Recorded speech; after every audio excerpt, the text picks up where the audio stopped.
The silent predator. The air in Shibuya has shifted.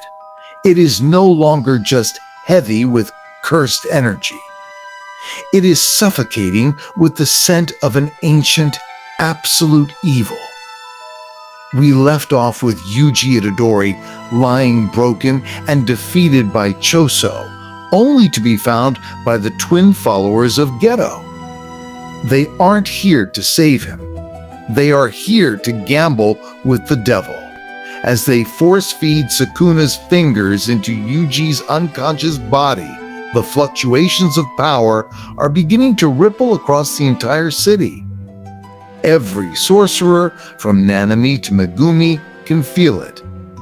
The king is waking up, and he is hungry. Today, we witness the moment the Shibuya incident stops being a rescue mission and starts being a struggle for the survival of the human race. Welcome to episode 11. Hold your breath, because once the eyes on Yuji's face double, the world as we know it is over. Scene 1. The Gamble of the Twins. The episode opens with a chilling, quiet tension. Mimiko and Nanako are kneeling over Yuji's bloodied form. They pull out a gross, shriveled finger. The 11th one. Then the 12th.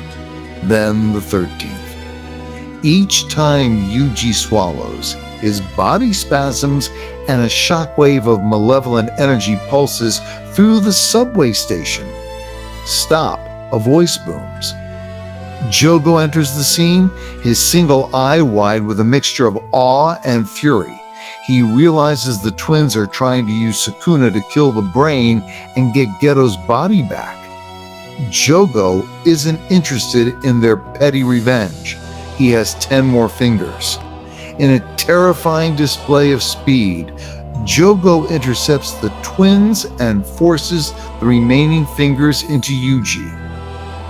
A total of 15 fingers are now inside a single vessel.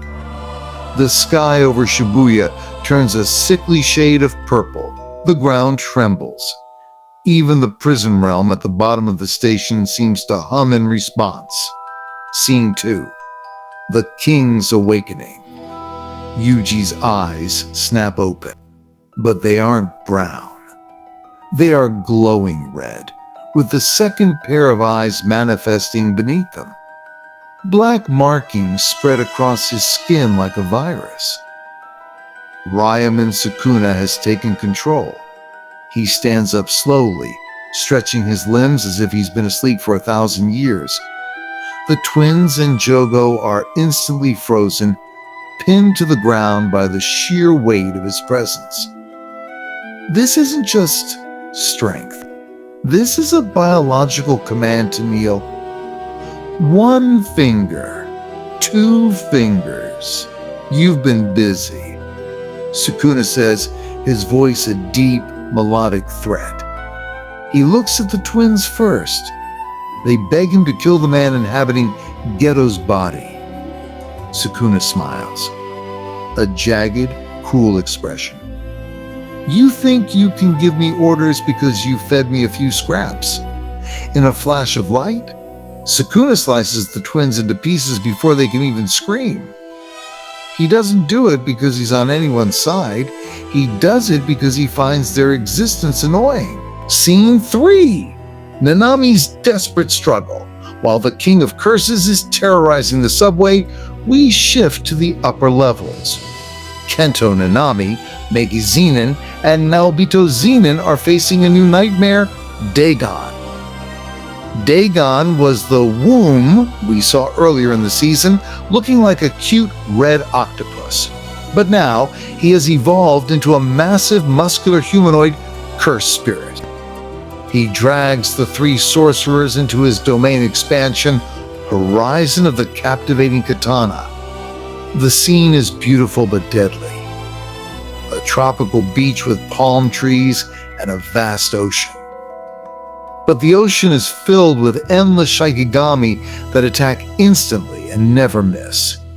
Meiki is being torn apart, and Naobito, the fastest sorcerer alive behind Gojo, is struggling to keep his pace. Nanami is covered in blood, his suit shredded, fighting with the desperation of a man who knows the end is near. Scene 4. The intervention. Just as Dagon prepares to deliver the finishing blow to Nanami, the barrier of the domain is breached from the outside.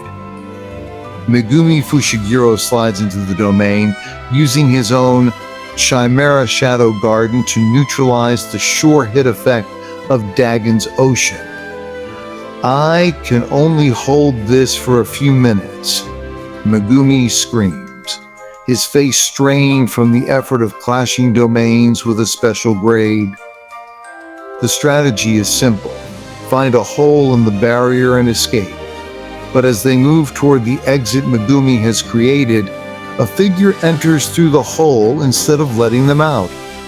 It's the Toji Fushiguro vessel. The mindless ghost of the sorcerer killer has sensed the strongest entity in the area, Dagon, and he has come to hunt. He walks onto the water of the domain, his eyes vacant, holding a sharpened, playful cloud. Scene 5. Predator vs. Prey. The animation shifts into a higher gear. Toji doesn't use sorcery. He doesn't use a domain. He simply uses raw, impossible speed. He blurs across the beach, striking Dagon with such force that the special grade curse is sent tumbling through the palm trees. Dagon tries to summon his endless Shikigami, but Toji swats them away like flies. It is a one-sided massacre. The Grade 1 sorcerers, Nanami, Meiki, and Naobito, can only stand and watch in horror. They are witnessing a man with zero cursed energy dismantle a god-tier curse with nothing but his hands. Toji stabs Dagon repeatedly, eventually dragging him into the water and ending him. The domain collapses. They are back in the cold, dark halls of Shibuya. Scene 6. The father's eyes. With Dagon dead, the Toji entity doesn't stop. He turns his head slowly toward the survivors. His eyes lock onto Megumi Fushiguro. There is a flicker of something in those cold, dead eyes. A spark of recognition, or perhaps just the instinct to kill the next strongest target. At the same time, Jogo arrives, sensing Dagon's death. He sees his fallen comrade and erupts in a pillar of flame that incinerates everything in the hallway. But the screen cuts back to the subway. Sukuna is looking at Jogo.